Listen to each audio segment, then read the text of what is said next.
Hi, my name is Victor, and I want us to look at what you can do when people don't reply to your messages or they take too long to reply to your messages.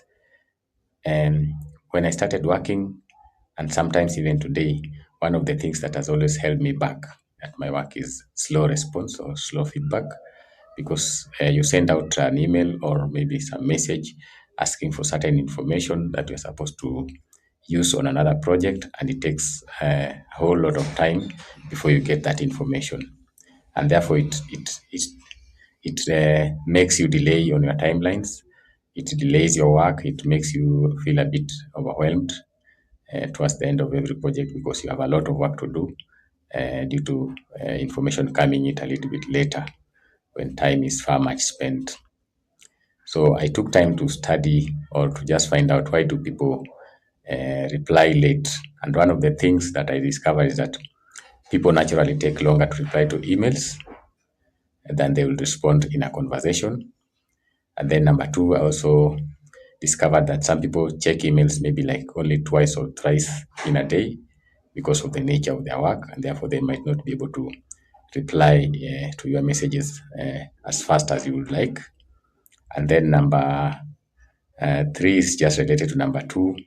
People get lost to doing numerous things around the workplace or the office, and therefore they are not closer to email every other time. However, there are those who are naturally slow responders. They can take a lot of time before they respond. I never got to discover why, but I got quite a number of people who take a lot of time to respond with no specific reason. However, I discovered a few ways in which you can use to make your life a bit more bearable under such circumstances.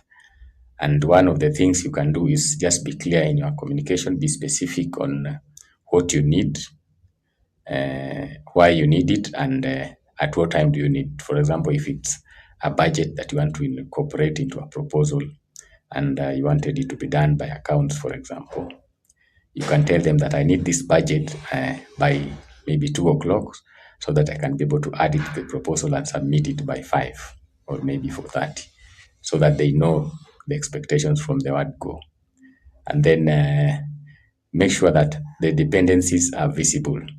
Sometimes people don't realize their answer affects someone else's work, and therefore try using phrases like I am blocked on this until I get input from you. And once I have uh, your feedback, I'll be able to fix A, B, C, D so that they know that your next course of action is dependent on how fast they uh, submit the information that you asked for. And then you can also use structured follow-ups. This basically you send a follow-up email. You can say, "Hi James, I'm just checking on this so I can proceed with my next task," so that they know you are waiting. Please let me know by maybe 2 o'clock or 3 o'clock. Thanks. So it will be at the top of their mind that you really need to proceed. And then you can also have shared expectations as a team. For example, you can agree that, and depending with the nature of email, uh, how soon should it replied to. Maybe some you can give them 2 hours, maybe some 4 hours, some maybe 24 hours, depending with the urgency. So that as a team, you know, at the back of your mind, you know that if I get an email from James, for example, it should be replied within 2 hours because of ABCD. This reduces stress and makes responsiveness more predictable.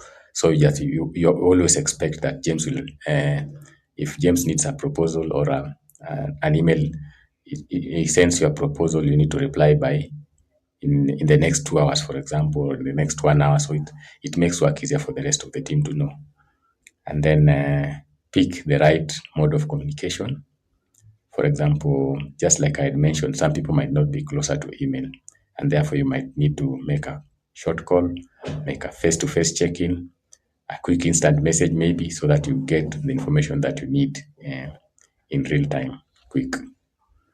Uh, Now, what do you know? What can you do when you're waiting for feedback? Because you might be, or you might develop some form of anxiety, because whatever you need to do is dependent on the email that you are waiting for. And therefore, there are some things you can do informally. And the first one is be realistic about timelines. People are usually juggling within several duties, and therefore you need to understand that. So be realistic. Don't expect them to reply within maybe a minute or two, because they might be held up somewhere. Maybe somebody has gone to the warehouse, is doing some other things, and you're in the office, you expect them to reply, and they're not next to their computer. So that's a bit unfair to them. So have realistic timelines on yourself, and also prioritize, because you cannot send 10 emails and you need them all answered within a certain period of time. So just maybe if you have two that are very urgent, say that these two are urgent, and maybe the eight you can reply within maybe the next 24 hours, depending with the nature of the emails and the nature of the information that you need. And then the last one is you need to have direct conversation with people who take long to reply messages, because if it becomes a habit, it might end up affecting the whole team. So you can just go have a chat with them, tell them, I've noticed that responses that take long to come from you, and this makes it hard for the rest of the team to complete the assignments, and therefore you need to improve. How can we improve? Is there anything that we can help you with? And therefore, this will ensure that you move in the same direction as a team, and there are no delays, and your work is moving on as fast or as quick as you would like it as a team, and the team will be more productive. I think those few tips can help you survive. Thank you for listening, and we're looking forward to see you in more and more videos.